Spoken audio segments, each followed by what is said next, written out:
Hello everyone, welcome to the first true score follow-along video on this channel. There will be an annotated score first in just a moment, and then a live discussion of the score starting at this timestamp. There will be musical terms used in this video that have yet to be discussed on the channel, but they will be covered in due time. If you have any questions or ideas on how to make these score follow-alongs even better, put them in the comments below. Without further ado, let's get into the annotated score.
Welcome to the live commentary portion of the video. As mentioned previously, I might use some terms that I haven't gone over yet on the channel, but I plan to eventually. If you have any questions about them, please leave them in the comments.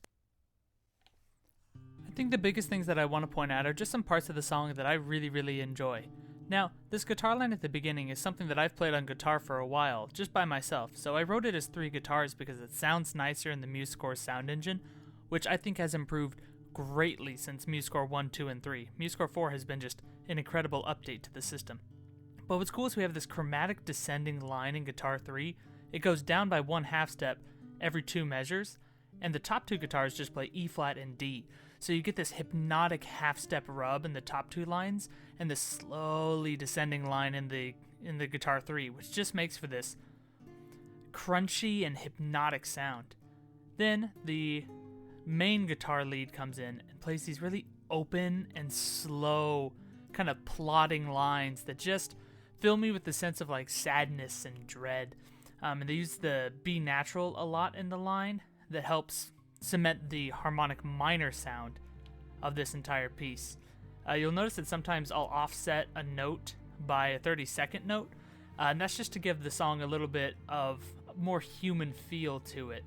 Definitely not something I would put in sheet music for somebody to play, but for the program to play, it works rather nicely.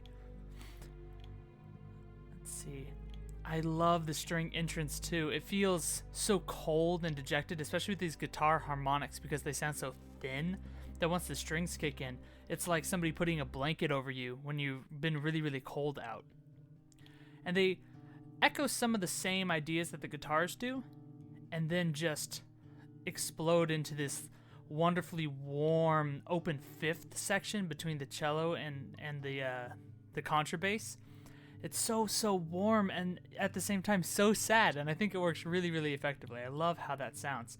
And this line in the viola and violin is exactly the same as the line in the melody guitar from before. So it helps mirror some of those aspects, but then provide a more concrete finish by the end of the song. And then, like I mentioned in the annotated score, you get just one final return of the motif from the beginning of the song. And I think it makes it just such a complete idea. I hope you've enjoyed this score follow along. If you have any questions or ideas on how to make this series better, leave them in the comments below. As always, I look forward to working with you to build your skills from the ground up.